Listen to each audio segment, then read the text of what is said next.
Do you feel hopeful? I do. Yeah. People have seen, people have changed in their hearts, and they're ready to move forward. So I am hopeful. I do see this as a reset button.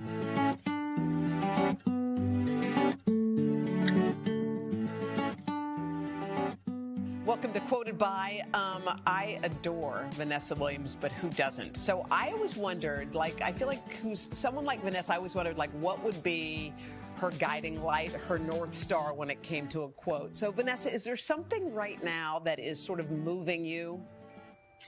Absolutely right now, and I don't want to misquote it. It is from Say Their Names, or Stand for Change, aka what our Black Theater United theme song is. And one of the quotes, which is the second verse, is, "We can curse the dark, or we can light the light. Start with just one spark and burn forever bright. Freedom has its price, justice, sacrifice, but our eyes are on the prize. So say their names, kneel down in righteous rage, and when you stand, take a stand for change."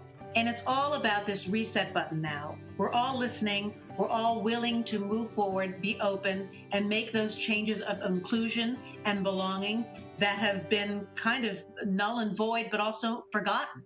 What was the breaking point for you, Vanessa? Where was the point where you said to yourself, that's it, I cannot sit here anymore?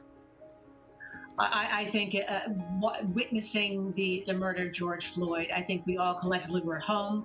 And then when I got it on my camera, my phone, when I first got it, I said, well, this is just going to be another unfortunate act of abuse. And then I said, I'm not actually going to see a death in front of me. And then when I saw it, I was numb for days, as the rest of the world. And that was when, and it was a cumulative effect, obviously, with all the deaths.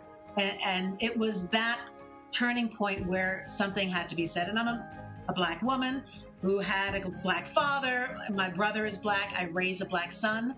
And the danger that we live in, which is unknowing for a lot of people. I mean, for instance, I live in a predominantly white neighborhood, affluent as well. But we make sure that the cops know who our sons are, so they know that this is a Black child that goes to the schools here and is a resident here. So please make sure that you don't see him as a suspect, but know that he is a community member. And that's the thing that you have to do as a Black mother, that other people wouldn't even think about. Wouldn't even imagine that. And just before we go, do you feel hopeful? I do. Yeah. Again, since, starting being one of the founding members of Black Theater United, we have seen so many people, so many allies ready to work and come up with solutions for inclusion. So people have seen, people have changed in their hearts, and they're ready to move forward. So I am hopeful. I do see this as a reset button. Wow. Now it's time for change. Well, this song, by the way, is a great song. I hope that people check it out. It's called Stand for Change. It's a beautiful song, and I know that you guys are raising money. It's all for a great cause. So Vanessa, thank you so much. Thank you, Hoda. You're the best. All right, you too.